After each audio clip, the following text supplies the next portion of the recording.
Understanding interval inversions makes it a lot easier to understand harmony. Understanding harmony makes it a lot easier to play the piano. And playing the piano makes it a lot easier to... I don't know, I can't think of anything. But it is a lot of fun. In my last video on intervals, I explained how to find their quality. Here, the one on the left is a major second, and the one on the right is a minor seventh. They both contain the same notes, C and D, but with their positions flipped. This is called inversion. To invert an interval, you take the bottom note and slide it up by an octave.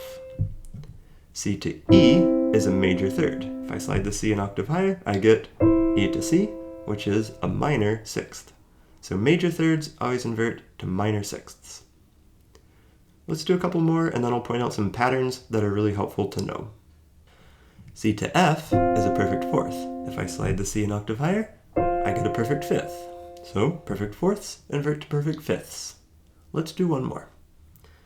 Here I've got an augmented fourth, also known as a tritone. If I invert that, I get a diminished fifth, which is another spelling for the tritone. Tritones always invert to tritones. Like most things in music, you could do it the hard way and just memorize everything. But once again, there are some rules and patterns that make things much easier. In all of the examples, the numbers add up to 9. Seconds invert to sevenths, and 2 plus 7 is 9. Thirds invert to sixths, and 3 plus 6 is also 9.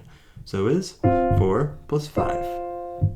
As long as the intervals aren't larger than an octave, every interval plus its inversion always adds up to 9. The other important pattern to know is that the quality of the interval always flips when it's inverted. Major intervals become minor, and augmented intervals become diminished. This goes both ways, so diminished intervals also invert to augmented, and minor intervals invert to major. The only exception is perfect intervals, which stay perfect. I already mentioned that perfect fourths and fifths invert to each other, but the same holds for perfect unisons, which invert to perfect octaves. And that's pretty much it. As always, I'd recommend memorizing the patterns above all. If you can get really comfortable understanding which intervals are related to each other through inversion, it makes analyzing and identifying chords a lot easier.